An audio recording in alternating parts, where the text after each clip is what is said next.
one of the issues I see is that people are constantly focusing on trying to transition from being neutral to plus. And I understand that, especially in this game as gonzo as it is. It behooves you to think, okay, I'm playing against a Reina. I'm playing against a Victor. I'm playing against a Dragunov. In the race from who's going to go from neutral to plus, that character is going to win. They're going to win. They have running 2. They have forward 4-2. They're going to win that race. So it behooves you to shift your mindset from how do I get plus in their face to how do I avoid them being plus in my face. Let's begin. Ni hao, motherfuckers. It's been a while. It's been a while. In fact, it's probably been about, what, 2-3 months since my last Tekken Real Talk video. I'll be honest with you, motherfuckers. I have not been playing much Tekken. You already know how I feel about this shitty ass game. You know how I feel about it.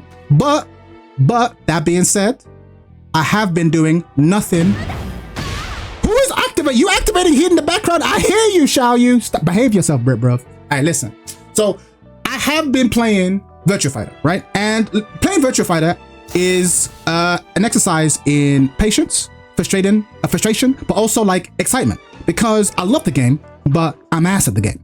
And it's really funny trying to get good at a fighting game.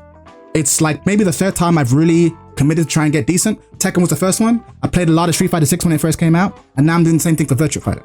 And what's interesting is that the more I play, the more I realize that the act of trying to get good at any fighting game is actually really similar. And the things you have to consider are really similar. And likewise, I also have a couple of people in my Discord who are also, or at least have been, really trying to get good at the game in general, at Tekken, but also trying to understand how to operate certain characters. So, long story short, with Season 2 about to come out, with a lot of people might be picking up new characters, or even the character you currently play might change fundamentally, now is perhaps the perfect time to think about how do you go about forming a game plan. Obviously, everyone just wants to win, but how do we win more? That's what this video is about. That's what this video is ultimately trying to show you. So let's get to it. So, why make a game plan, right? Most people, in fact, I would go so far to say maybe like 80, maybe even 90% of the people who play fighting games don't really have a game plan. They pick up the game, they pick their character, they want to bust ass, mash buns. They just want to win, right? And they know what moves are good, but they don't really have a strategy. They're just trying to do shit and not get hit, which I guess is ultimately the goal. But as with any sort of major project or endeavor, it's useful to try and break it into smaller goals, right? Smaller chunks. So you need more, small little objectives, right? And the whole point about a game plan is understanding what your intermediary objectives are before the end. So hopefully this will help you in not just trying to get better at Tekken, but any fighting game. But we're going to use Tekken as the main example. That's what everyone knows, okay? Let's go. All right. Postmortems are also key to growth.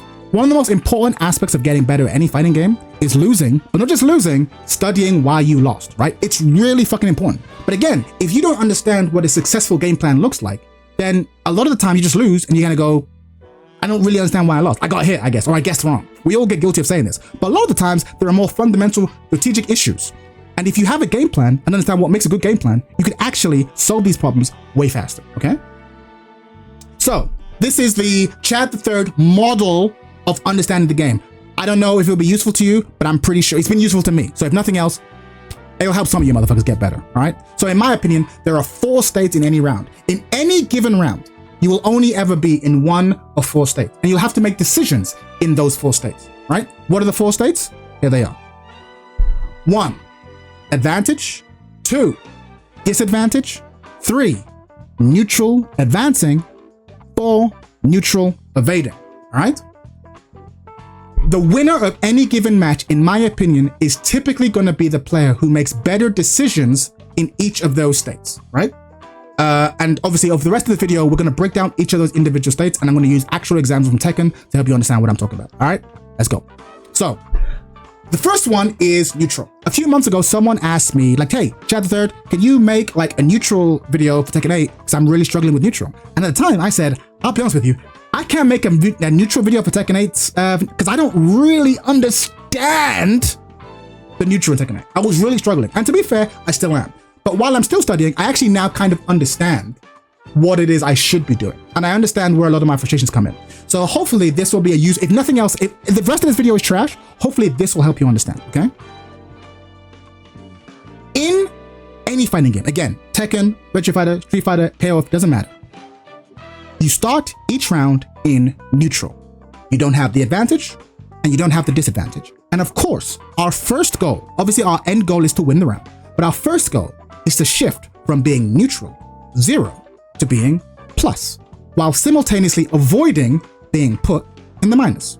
Very simple. I know some of you motherfuckers are rolling your eyes right now like, oh, it's really obvious, but it's really useful to break down what is it exactly I'm trying to do in this moment. In this moment, I'm trying to shift from being neutral, 0, to being plus. And thus, the game of neutral is just figuring out how to navigate this, right? Right, so what do we do if we have Reina versus Kazuya, right? In this matchup, let's say, who should we be?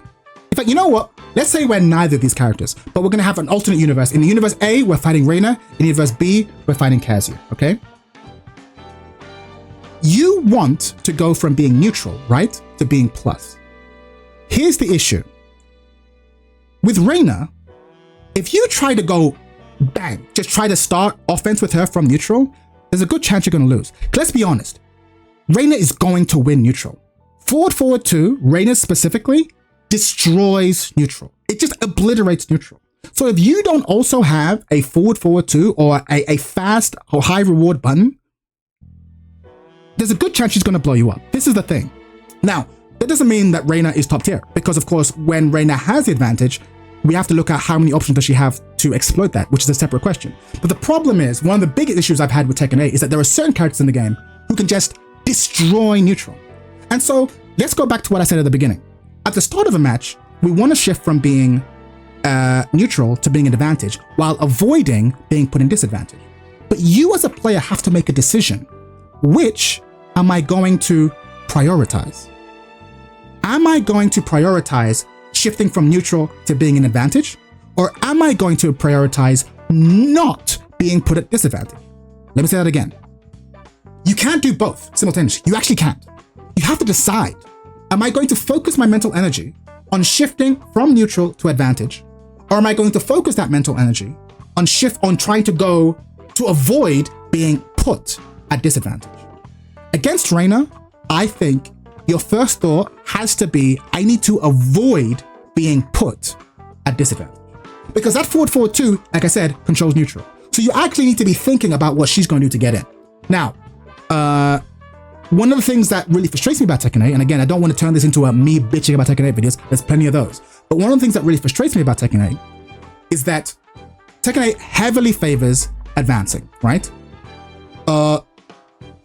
When you're fighting against a character like Reina, or like Kazuya, or like Dragunov, someone with a really good advancing move, especially if it's plus, you often have to spend your time trying to avoid being put in the blender, right? But the problem is, it's really hard to avoid being put in the blender. So what ends up happening is it's a race to see who can put who in the blender first, right? Because you can't spend too much of the round trying to avoid being put in it. You're going to be put in it, right? And so the characters who are able to put their opponent in the blender further, from further away, faster, with less risk, will typically do better than the characters who struggle. Now, to be fair, there's always been this push and pull, but historically, if your character wasn't very good at putting other people in the blender, you could rely on backdash and movement to essentially punish them. So it would be kind of easier to say sidestep a forward 2, or to sidestep and then punish a running 2. So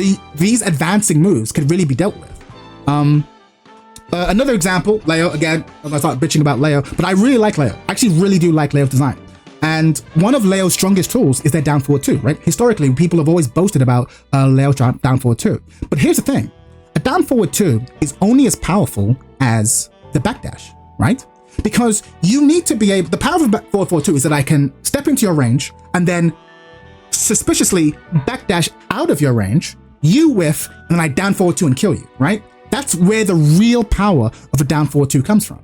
But in a game with a nerfed backdash, the importance and power of a down forward 2 is diminished, like inherently. See what I mean? And so this happened to a lot of characters. There were a lot of characters who, while they weren't the best at sort of coming in and starting their offense, they were very good at punishing you for trying to start your offense. But that aspect of the game has been nerfed. whereas the starting offense game has been buffed. Now, we need to see what's in store for Season 2. At the time that I'm recording this video, we're still about half a month away from the release of Season 2. And they've already addressed that they want to address this balance. But this is kind of, I think, in many ways, the central issue of Tekken 8 in its current state, in the sense that the only way to play is to put your opponent in a blender, and there's very little you can do to stop being put in the blender, right? Again, we'll see what happens in Season 2. So, again, enough complaining. Let's do a recap of everything I basically just said. Advancing is stronger than evading, right? So no matter what happens, you want to try and start your offense first and foremost. And the thing, let's consider the tools we want when trying to start our offense. The best option you want is like a running 2. A fast acting mid that leaves you plus. If your character has one of these, Merry fucking Christmas. That's where we start. If you're trying to learn a new character, look through your move list. If you have a running 2 equivalent, Dragunov running 2, who else? What's her name? Victor running 2, hell, even a Lydia running 2. That's a more 4-4-2. But if you have a advancing mid that leaves you plus, this is a great way to start offense, right? Running 3s aren't the same. Most characters in the game have a slash kick, a running 3, but typically those activate slower than running 2s. So even though technically you might think they're equivalent, they're really not. A fast acting plus on block mid is the start of your neutral tool. Start there. The next best option, and still a very good option, is a forward 2, right? So this would be a move, I'm calling it the forward 2 after like the Mishima Demon Paw, but also moves like Horang's Peacekeeper, 4-4-3, right? Or Lydia's 4-4-2, although that to me feels more like a running 2 in the sense that you actually end up being plus on block, albeit in stance, right? And also, what's Lee's? Is Lee's 4-4-3? 4-4-3, 4-4-4? I think it's 4-4-3, right? But essentially, a safe mid, especially if it heat engages, right? Because then the risk reward is very much in your favor. You can afford to throw it out, right? Here's the thing though. Moves like this, again, I'm not going to turn this into a bitching about Tekken 8 session, but moves like this are really powerful in this game, in part because they're balanced around being able to step. If Tekken was a 2D game, these moves would be unquestionably overpowered. They'd be OP. They'd be OP. The only thing that makes them not OP is the fact that, in theory, you can step them, right? And punish. And this is actually true, you can, especially in an offline environment, and even online. But anyone who's played this game for an extended period of time knows that sidestepping as a check on moves is a very inconsistent check. And if your move's only weakness is that it can be sidestepped, I dare say it's not that much of a weakness. Or at least it's only a weakness if you are incredibly predictable with it. Does that make sense? So any move that is, again, long distance, safe, mid, that leads to high reward on hit, that should be your next bet. If it can't be plus, at least be safe and high reward on hit, right? Counter hitting ones are pretty good too, right? Your next option would be an inviting low, right? So let's say you don't have a running 2. You don't have a forward 4-2 or the equivalent. An inviting low. A low that is plus on hit, right? And has decent range. For me, the premier examples of these moves are things like Feng's down back 3, right? It's a killer. I think Xiao Yu's down back 2 is another one, right? Leaves her in back turned in plus. These are really good moves to start your offense with. Because again, they allow you to transition quite quickly from being neutral to now plus. And now you can force your opponent to have to start making choices, right? And of course, you advanced counter hitting mid. So famously, the classic one was something like Jin's forward 4. Jin's forward 4 back in Tekken 7 was infamous because it just had long range, relatively safe on block, and if you counter hit, you just got to murder people, right? Counter hits have been heavily reduced in this game, but again, if somehow your character does not have a plus on block advancing mid, and does not have a safe, low risk, high reward mid, and does not have a plus on block low, well, honestly, if you don't have plus on hit low, sorry, if you don't have that, then frankly, you probably should play a different character. But if failing all that, fishing with a sort of fast acting counter hitting mid is a great option. Find your record. This is the last move on that on this sort of list, right? Let's say you don't have any of these other moves. Having some sort of string that is ambiguous as to whether or not it ends is a great option. Nina's down forward 1-2 is a great string starter because it's jailing mid-high and it has these extensions that make you hesitant to push a button. Even if you're not technically plus, you're sort of pseudo plus. Leo actually has something like this too. When Leo hits you with back 1-4 or forward 4, Leo is legitimately plus, right? But what's interesting is that they might cancel and they're no longer plus, and you don't know whether it's your turn or not. Yo, KSRD complaining. I was about to get to Leo. See, I'm honest. I'm not a liar. I'm about to talk about Leo, right? Leo is a great example of this, right? Because if you might not be legitimately plus, but anything you can do, strings you can do where the extension is dangerous is a good check. Part of the reason why Leo's down forward 1 is a really good move is because there's a 2 extension that can knock you down for solid damage, right? And so even after down forward 1, even though you're -1, people who are knowledgeable are going to be reluctant to push buttons. So Leo's very hard to know when to push buttons again. And a lot of characters have stuff like this. 2-1-4, famously, yes, Jin's 2-1-4, great example, right? 2-1, are they going to push a button afterwards? Probably not, right? These are great moves to start offense. But again, I know I'm not blowing your mind here. Everyone already knows all these moves I mentioned are powerful, but it's important to be able to put them in their proper context. At the start of a round, you are going to be 0 and you're trying to get to plus. Building your game plan from neutral around these moves is a good mindset. Because very often when I watch, especially lower ranked players, they'll use moves that I feel like inappropriate for the context they're using them. They're great moves. But I'm like, why are you doing that here? It's not really useful. And I really think boiling down your move choice to, okay, I'm in neutral, I don't have advantage or disadvantage, I'm going to use these specific moves are key. And I've put them in this order specifically because I believe these are I believe this is like the tier of importance. But so long as you have some sort of mix of these moves, ideally you'll have more of these moves than others, right? The characters who I think are top tier will typically move characters who have a lot of these types of moves. And the characters who will struggle will be characters who don't have many of these. They'll have 1 or 2, but they'll have fewer, right? And of course, the last thing to mention is coverage. You can't, for example, you can't just keep relying on your inviting low. You need to have a mid to cover it, right? And even though sidestepping is very notoriously tricky in this game, especially in neutral, having some sort of sidestepping option to catch the weak side, people trying to get having a tracking option to catch people trying to get around the running 2 or the forward 2 is key. So basically, you pick the moves from this list that you're trying to like assert dominance with, and then you find the moves that counter the counter. And basically, your whole neutral game plan can come down to like 3 or 4 moves. Now, before I move on from neutral, I want to say something that's really important, and we'll see if it becomes relevant in 2. Everything I've said here is about neutral advancing, right? But neutral evading does still exist in this game, but it's just really, really hard. You see at the beginning, I said Reina versus Kazuya, right? Reina is probably going to win that battle of the race from who can go from neutral to plus. So when you're fighting against Reina, I do believe it's still worth focusing less on trying to be plus against Reina and more on trying not to be minus against her. So trying to move against her, even though it's difficult, is still a good option. Trying to avoid being put in minus often can pay huge dividends.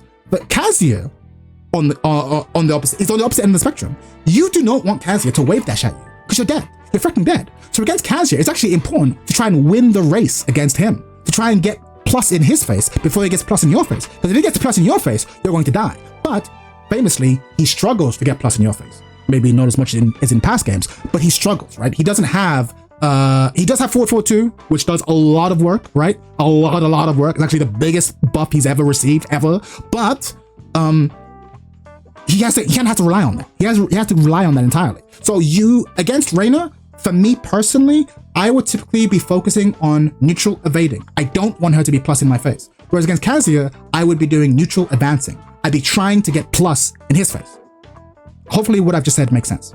But you need to ideally be decent at both. And unfortunately, certain characters in Tekken's history were designed to be better at neutral evading than neutral advancing. And those are the characters who I think are really struggling in Tekken 8. And they've tried their best to give these characters new tools that make it easier for them to neutral advance. But the problem is they're never going to be as good at it than as characters who have been doing this for like 10, 15 years or whatever. You know what I mean? So yeah, that's my thinking on neutral. Hopefully that made sense.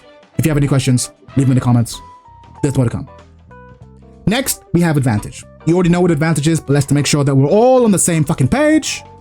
Advantage state. Your list of advantage is basically when your list of threatening options is greater than your opponent's list of threatening options, right? Very simple. You basically are able to pose more of a threat to them than they're able to pose to you. What situations are those? For example, plus frames. If you have real plus frames or imagined plus frames, like the sort of down forward 1-2 situation we described, this is an advantageous situation. Obviously, this is what we were trying to do in neutral. Offensive Oki is another one. I've knocked you down, so now I have way more options to do to you as you lay on the ground than you do to me waking up, right? So Feng versus Asuka, right? So I like both these characters, and it's fun to try and compare and contrast them in terms of what they can do. Hold on, what's my next thing? Okay, cool. So Asuka is really hard to talk about in terms of balance, because let's think about the 4 states I talked about. Neutral advancing, neutral evading, advantage and disadvantage. Asuka from neutral advancing is really good. While standing 1+2, safe counter hit launching mid. Up forward 3, low crushing, safe counter hit launching mid. Running 1+2, just plus on block high, just crazy. Forward 1, plus on block mid. She is very, very good at advancing, right? Likewise, she's very, very good at whiff punishing. You know, back when that was a thing. Back 3, killer move, right? Forward 2, whiff punishing, killer move, okay? She's really good at neutral advancing and neutral engaging.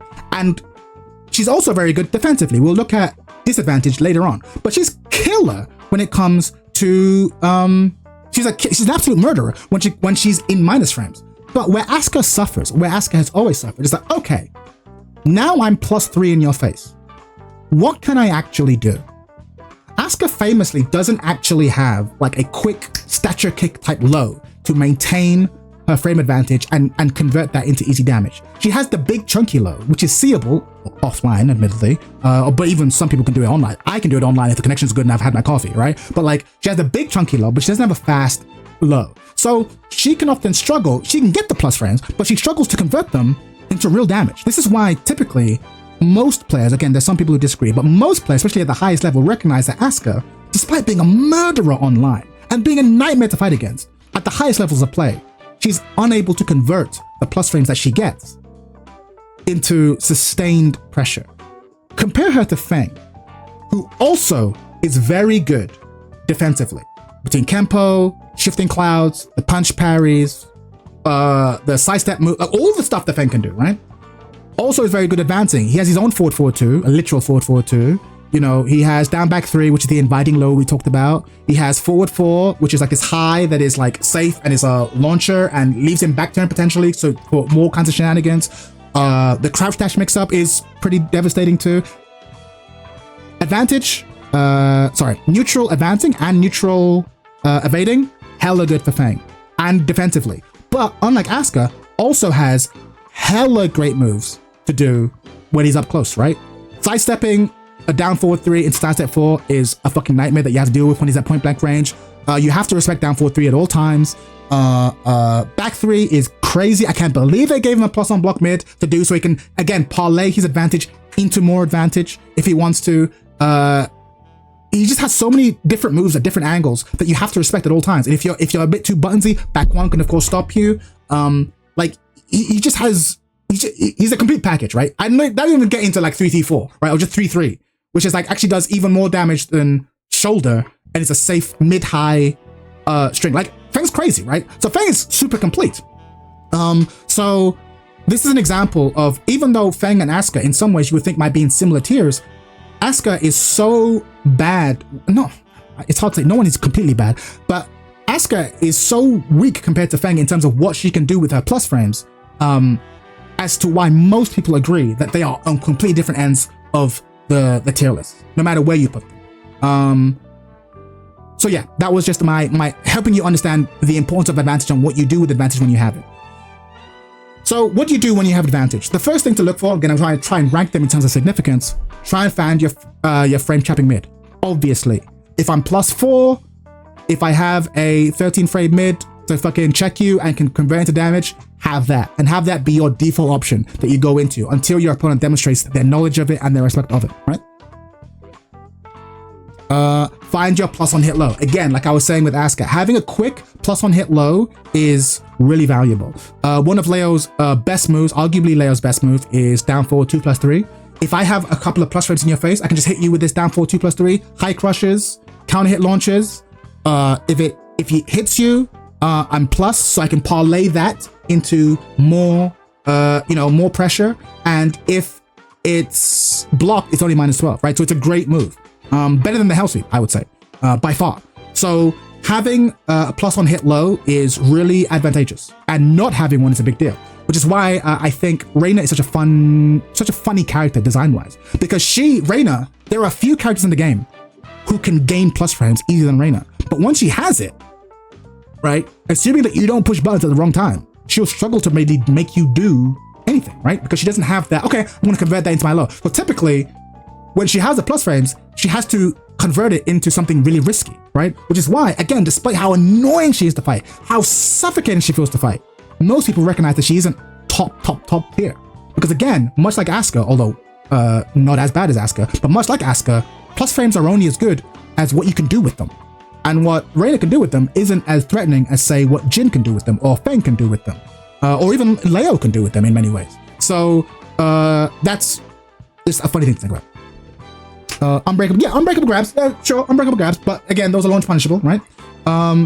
Because you can just duck them. But yeah, unbreakable grabs, they don't do much damage unless there's a wall there, right? But like, yeah, these are options, right? But these aren't by no means as scary as many of the other options that you have to face, okay? Find your mind game. Yeah, so like we said before, there's a running meme, of course, you all know about it, that Leo is boring, Leo is boring. And the reason people say it is because back in Tekken 7, Nee was actually the first one to say. I remember it was an interview where he talked about Leo. It's like, why don't you play Leo? Like, boring. Said Leo was strong, but boring. And then I think I remember the main man hearing this and saying it, and he's been saying it ever since. And because 90% of the Tekken community are basically just main man bots, they repeated it, and now it's become a meme throughout the community, right?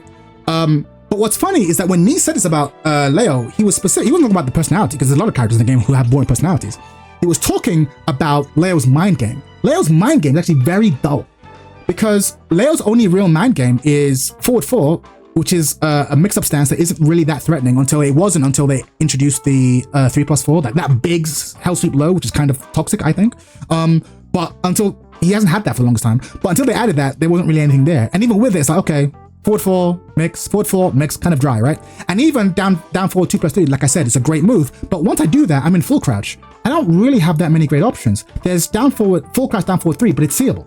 And so like that's kind of risky. And so I guess I can go into 3, which is minus on block, or 3-2, or 3-1, which is also minus on block. Like it's not as spicy as, say, Feng Wei, when he hits you with down back 3, and now he's plus, and then you have to guess between, let's say, wild standing 4, which will trap you, or wild standing 2, which will counter hit launch you, or go into full crouch down forward, down forward 4? Is it 4-2 or 4-1? I forget. I know the buttons, but I forget the numbers, right? But just that low that spins him into either his back turn mix or into his forward facing mix at +6. Like, the options available to him once he's hit you with his inviting low are far more tantalizing, far more threatening than, say, Leo. And so this is something to think about. And so when you're playing your character, it's important to think, okay, I have plus frames. What can I do that can parlay me from one mind game into another mind game, into another mind game? And again, this has tier implications. The characters who are able to shift from one mind game into another are typically better than the characters who have to gain plus frames and then cash them out for damage, and then start again back in neutral, and then gain plus frames, cash them out for neutral, right? Certain characters have to win neutral more times than others. And this has, again, major tier implications. And I think if you play multiple characters, you'll know what I'm talking about. Because for me personally, when I play against Feng, I do constantly feel like I'm just going to run a sequence, a pressure sequence. And if you push buttons at the wrong time at any point, you'll just die. And if you don't, I'll end the sequence still plus. So I can then run another sequence on you. And so it's why fighting against him can be extremely frustrating. And I don't really feel like I can do that with any other character in the game, typically.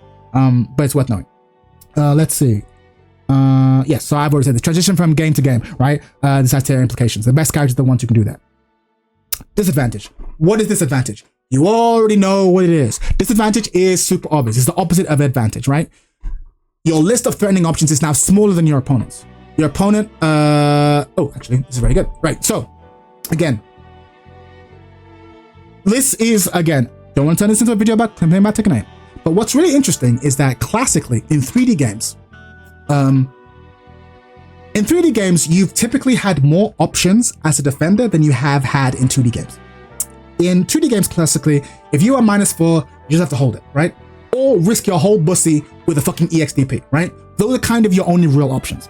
In 3D games, the existence of the Z-axis has meant that even if your opponent is plus, if they're not smart with what they do with those pluses, you can turn the tables on them really quickly. This is actually one of the key elements of 3D games. And it's one of the things I miss the most about older Tekken.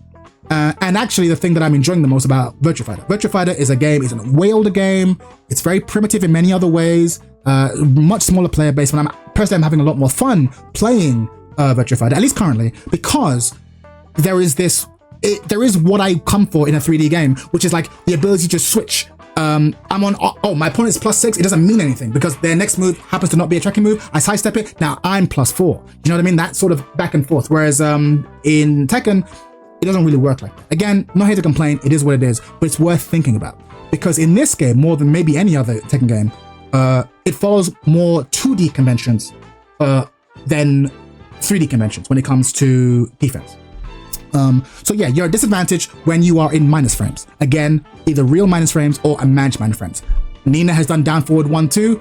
Are you going to push a button? Yes or no? The good answer, honestly, is probably no. Because if you press a button at the wrong time, you lose your whole life. And even if you do press a button at the right time, it's probably not going to be worth it. Because the only buttons that you can safely or intelligently press there are going to be buttons that won't get you high reward. So yeah. Defensive Oki, of course, you've been knocked down. Waking up correctly is important. Although defensive Oki has been buffed. You know, wake up kicks used to be a lot riskier back in the day. Now they're actually a lot easier. So there you go.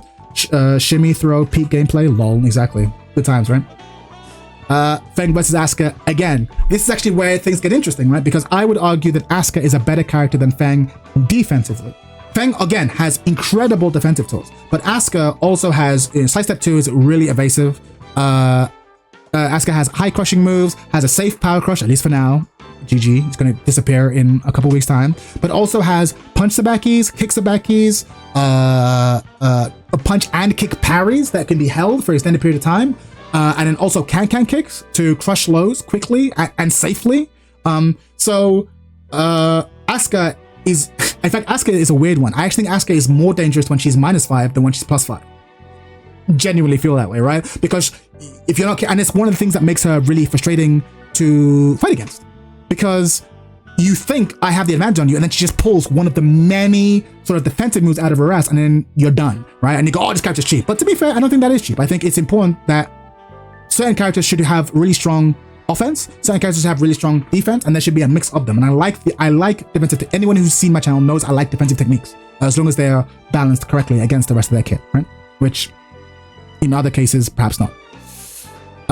So again, what should you do when you're at disadvantage? Well, when you're at disadvantage, obviously you got to think carefully about your parries, your sabakis, your reversals, your evasive moves, right? It's important to look at your toolkit and be like, okay, what am I going to typically do when I'm minus? Now, I'll be honest with you, this slide is in many ways the least relevant, because you cannot, every other state of play, you can have sort of generic answers. But in Tekken, you really need to have very specific defensive knowledge. For good or ill, you need to know. Because if you do the wrong parry at the wrong time, you'll just die. If you do the wrong reversal at the wrong time, you just die. And you also have to consider that parries, reversals, and sabakis have been nerfed in this game severely.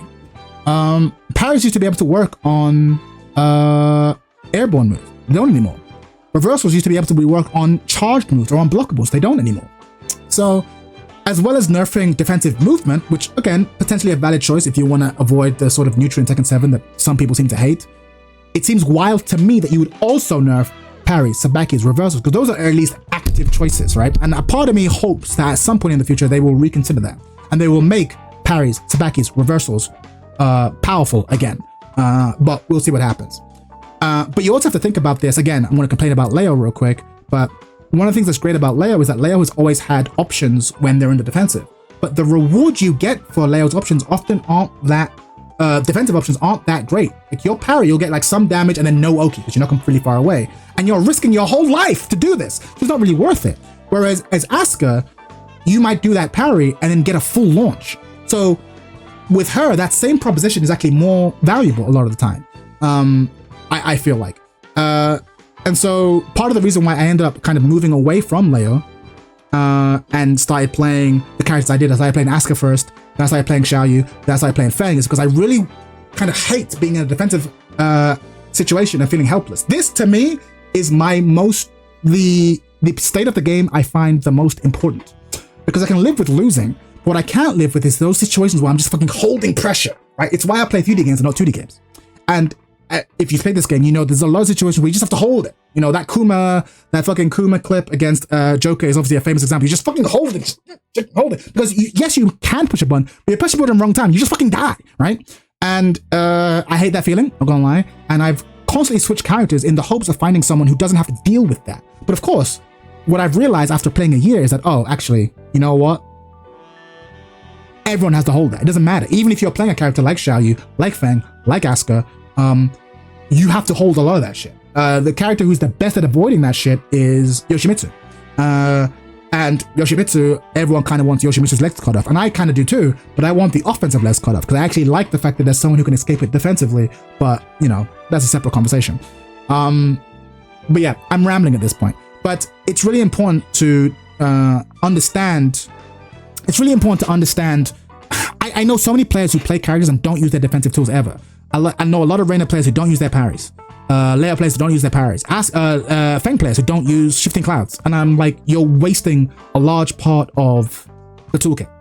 Is a key thing to consider here. Power crushes are also valuable too. I know there's going to be no heat engaging power crushes in the future, but even still, power crushes aren't as good as these other tools, but sometimes you need them, right? Because you don't just want to be holding offense too much. And the last section to think about here is heat. Heat is one of those things that we've never had to think about as second players, but we do now. You have to think strategically about how you're going to use your heat. Certain characters, like I think Leo's heat isn't really that important. And so I think you can use Leo's heat as a sort of get off me tool if you need it, or as a combo extender. Leo is powerful with or without heat, so not that crazy. I've heard Fighting GM say multiple times that he believes that that heat should only really be used as a, you know, he has that while standing launch. I think it's 14 frame while standing launcher. You know the one I'm talking about. But if he activates heat, he can turn it into a launcher. And in his opinion, that's the only reason to use heat. Like, only use that heat, or if you're about to die, but only use it there. I've been playing a lot of Xiaoyu, and for me, Xiaoyu, that heat exists to do the bullshit back turn mix. That is the reason. You use heat as a ender for the combo. You know, the wall spike, you know the one. And then to do the fucking make him guess at the wall. That to me is the only reason to use heat as Xiaoyu. I've seen other players use heat in other areas, but I feel like you will never get more value for heat with Xiaoyu than doing that. And so it might behoove you to think about your character. Okay, when should my character use heat? When should they use heat, right? Again, I talked about Lee and Xiaoyu here. For me personally, like I said, having a clear idea of when your character's most optimal use of heat is, and again, not just play by feel and figuring it out, actually stopping and thinking, maybe even get a notepad out or on a Word document, think, okay, when is the best time to use heat, and try and save it for that. And then failing that, if you've been pushed down to like your last third of health, okay, at that point, activate heat. The second you have a chance to activate heat, because you don't want to die with heat. This is actually one of the things that Nee has kind of really figured out. Nee would often die with heat because he's a classic Tekken player. He's not really thinking about heat. But now he kind of does what a lot of us do, which is kind of like, okay, no. Even if I don't need it, let me not die with it, right? I can parlay heat into more pressure. So I think you should start seeing anytime you die with heat as a bit of a failure on your part. Obviously, it's going to happen sometimes. But yeah, you don't want to die with heat. But use that shit. And yeah, that was the final slide. But there was another thing I wanted to talk about because it's about to. I don't think I really articulated it throughout the rest of this talk. One of the key elements is being able to switch your mode while you're playing. being able to recognize when you're in one state or another, right? I really do. The big takeaway, I think, even though there's multiple slides, I really want you to go away thinking more intelligently about neutral and how you're going to navigate it, especially if you're a low ranked player trying to kind of climb up to the next tier. Because I think one of the issues I see is that people are constantly focusing on trying to transition from being neutral to plus. And I understand that, especially in this game as gonzo as it is. But I do still think, even as this game is offensively crazy, it behooves you to think, okay, I'm playing against Arena. I'm playing against a Victor. I'm playing against Dragunov. In the race from who's going to go from neutral to plus, that character is going to win. They're going to win. They have running too. They have forward 4-2. They're going to win that race. So it behooves you to shift your mindset from how do I get plus in their face to how do I avoid them being plus in my face. It's valuable. It's a valuable mindset. And the second you start doing it, I think you'll often find greater success against these characters than you otherwise would. Again, I'm not a master of this game. I'm still struggling. In fact, I've been away for a bit. I've literally come back for the past couple of days trying to get back into the flow because I don't want to be completely cold when Season 2 comes out. But more importantly, as I've been playing Virtua Fighter or even helping some of my buddies try to get better with the game that they're playing, I've realized that game plans are a big issue. You know, one of my buddies, Britbruv, he was playing Lydia. He's been trying to get decent with Lydia. And I remember we had this session one night where we were playing and I was bodying him and he was like, oh, I'm so bad. And I was like, you're actually not bad at this game, but your game plan is trash. Your game plan is completely trash. And like gaming talent or gaming skill takes a long time to develop, but game plans can be fixed over a weekend. And I literally told him, hey, your issue is you're constantly trying to start your offense with forward 4-2 every single time. No hesitation. And so every time I see a forward input, I just sidestep because I know it's coming, right? Your game plan is what's getting you killed. Your game plan is what's getting you killed. Change it up.